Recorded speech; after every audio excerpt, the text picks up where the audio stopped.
Assalamualaikum dan salam sejahtera. Nama saya Nurdiana Zahira binti Muhammad Zaidi dari SK Bukit Rambai. Kod sekolah saya ialah MBA 2023. Saya merupakan pengawas pusat sumber sekolah. Saya tertarik dengan buku-buku karya sastrawan negara yang terdapat di pusat sumber sekolah saya. Namun, pada kali ini saya akan mengupas sebuah buku yang bertajuk Sungai Mengalir Lesu, karya Samad Said.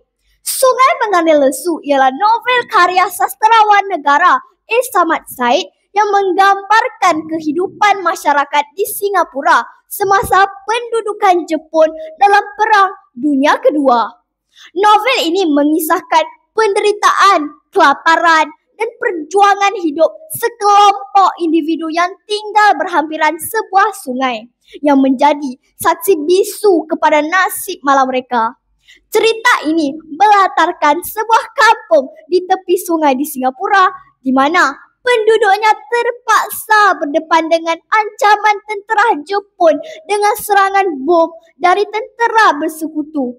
Keadaan ini menyebabkan mereka hidup dalam ketakutan dan kesengsaraan, berusaha mencari rezeki di tengah-tengah kekurangan dan bahaya yang mengancam. Watak-watak dalam novel ini terdiri daripada pelbagai latar belakang dan usia, namun semuanya berkongsi nasib sebagai mangsa perperangan. Mak Buruk, seorang wanita tua yang uzur, sering merindui suaminya, Jumaat yang hilang entah di mana. Tumina, seorang janda muda dengan anak lelaki berusia 8 tahun, terpaksa menggunakan daya tarikannya untuk mendapatkan makanan bagi keluarganya. Dia menjalin hubungan dengan Basir, pemuda sekampung yang menyeludup makanan dari gudang tentera Jepun. Zainab, seorang gadis belasan tahun, dipaksa berkahwin dengan lelaki yang jauh lebih tua demi kelangsungan hidup. Perkahwinan tanpa cinta ini menambah derita dalam hidupnya yang sudah sedia sukar. Tumpang, seorang lelaki buta dan cacat, menjadi simbol ketabahan dan kecekalan. Walaupun dalam keadaan serba kekurangan, dia sering menjadi sumber inspirasi kepada kanak-kanak yang bermain di tepi sungai, mengajar mereka tentang nilai persahabatan dan tolong-menolong. Mulyadi dan Irwan, dua sahabat karib, berusaha mencari makanan di tepi sungai yang kotor. Mereka terpaksa mencuri dan menyeludup ke gudang makanan tentera Jepun demi kelangsungan hidup. Mulyadi yang sakit tenat dengan luka yang semakin membesar menyampaikan hasrat terakhirnya kepada Iwan agar mencari istri dan anaknya serta memberitahu mereka sekiranya dia meninggal dunia. Sungai dalam novel ini bukan sekadar latar tempat, tetapi juga simbol kehidupan dan kematian. Airnya yang keruh melambangkan kekeruhan hidup penduduk kampung yang terpaksa bergelut dengan pelbagai cabaran.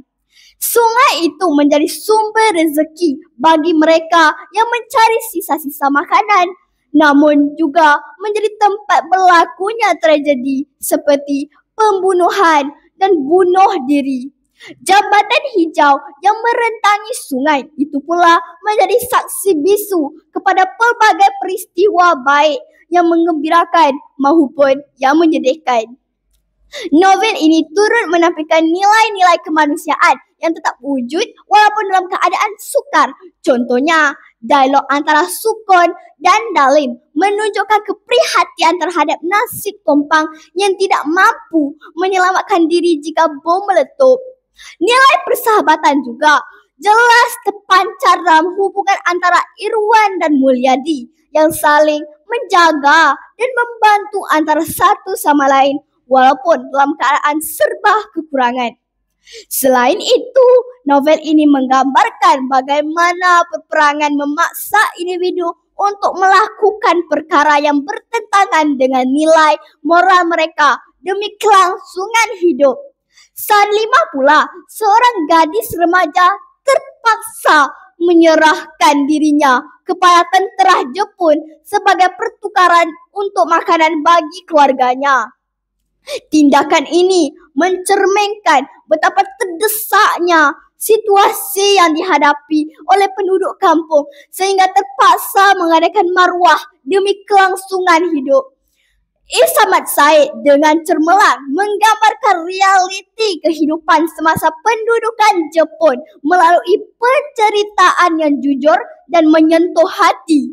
Beliau menyoroti bagaimana perperangan membawa penderitaan kepada golongan yang tidak bersalah, memaksa mereka untuk berjuang demi kelangsungan hidup dalam keadaan yang serba kekurangan. Novel ini bukan sahaja menggambarkan kesengsaraan yang dialami oleh watak-wataknya, tetapi juga menonjolkan ketabahan dan kecekalan mereka dalam menghadapi cabaran.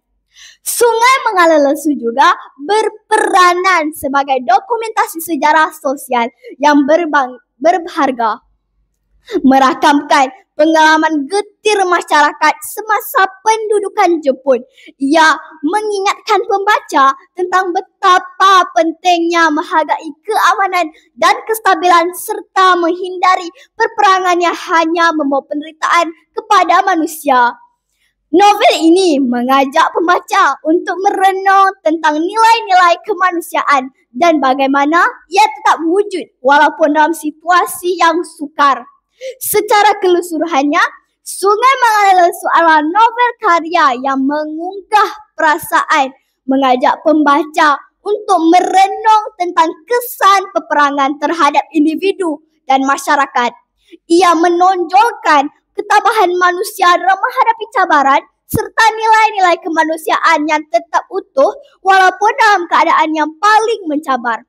Novel ini adalah sebuah karya yang wajar dibaca oleh sesiapa sahaja yang ingin memahami penderitaan dan perjuangan hidup masyarakat semasa pendudukan Jepun, serta menghargai betapa berharganya keamanan dan kestabilan dalam hidup kita. Sekian, terima kasih.